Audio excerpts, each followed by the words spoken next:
Will there be a new Game Plus mode in Horizon Zero Dawn, and what about the different difficulties? Let's discuss it in this video. Let me know what you think in the comments down below, and don't forget to hit that like button.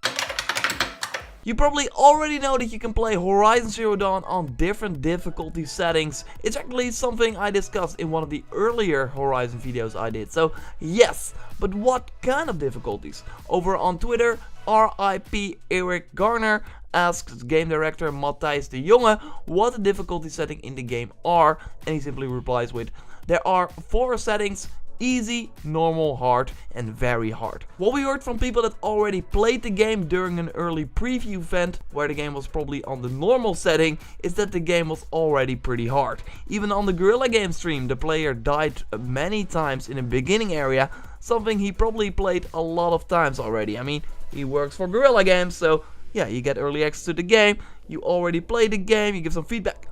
He still died, so it's a hard game. This is mostly because of the action combat. Okay, gear matters in this game, but you also have to know how to fight against this machine, when to roll away, and what you can do to counter it. Then you also have to know what type of arrows you can use, or what weapon is the best against this enemy. Every time you encounter a machine for the first time, you will scan it for its weaknesses.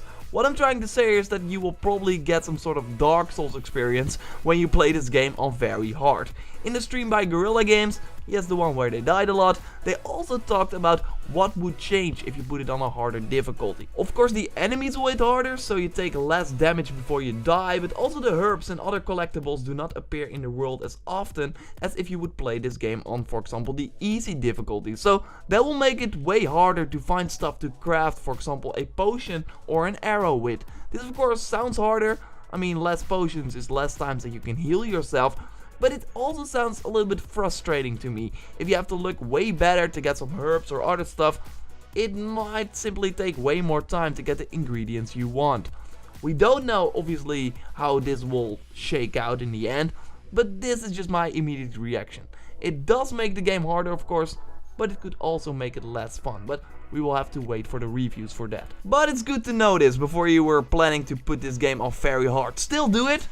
But yeah, I warned you. Hopefully you can change it on the fly. If you are, for example, in the mood for a tough battle against the Thunderjaw, then you can, let's say, switch it and not have to play the whole game over again. Hopefully the difficulty switch in the menu, just open the menu, change it like manually, would be awesome. Hopefully that's in the game. So what about New Game Plus? Obviously, New Game Plus means that you can replay the game after you've beaten it, but still hold on to your loot and weapons. But all the enemies, etc. will scale as well. So if you are, for example, level 35 and you start the whole game over again, all the enemies will be around that level as well. Over on Twitter, RIP Eric Garner. Yes, this episode is really powered by this Twitter account. Anyway, he or she asks, will there be a New Game Plus mode? Where Matthijs simply replies, you can keep playing after completing the main storyline, you can keep your loot, loadout, etc., but no New Game Plus. So this is interesting because this means that it will simply not stop, but you can still finish off side quests that you haven't beaten, or maybe hunt on a monster that you haven't killed.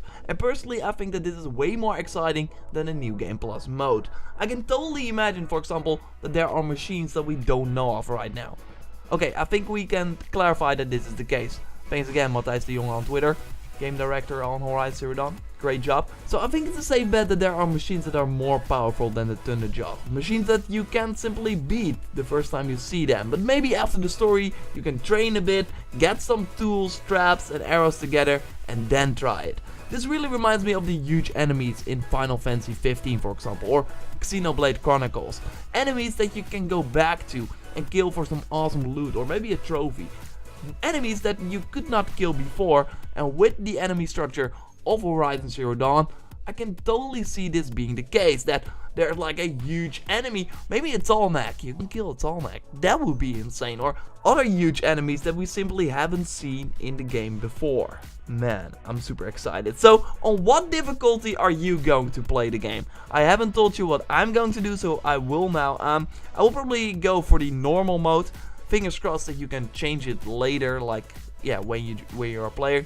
But I play all my games on normal, and I also want to make some content for you guys. So, if I get the game early, I can maybe show off some awesome stuff when the embargo lifts. So, fingers crossed for that, because if I then put it on, like, very hard, then I will just have a a very hard time against even a watcher. I will just not advance in the game, and I totally want that. So that's why I'm going for normal. But let me know what difficulty setting you are going to use in the comments down below. Subscribe for way more Horizon content. Got a ton of stuff up already and a ton of ideas for new content. So be sure to hit that subscribe button.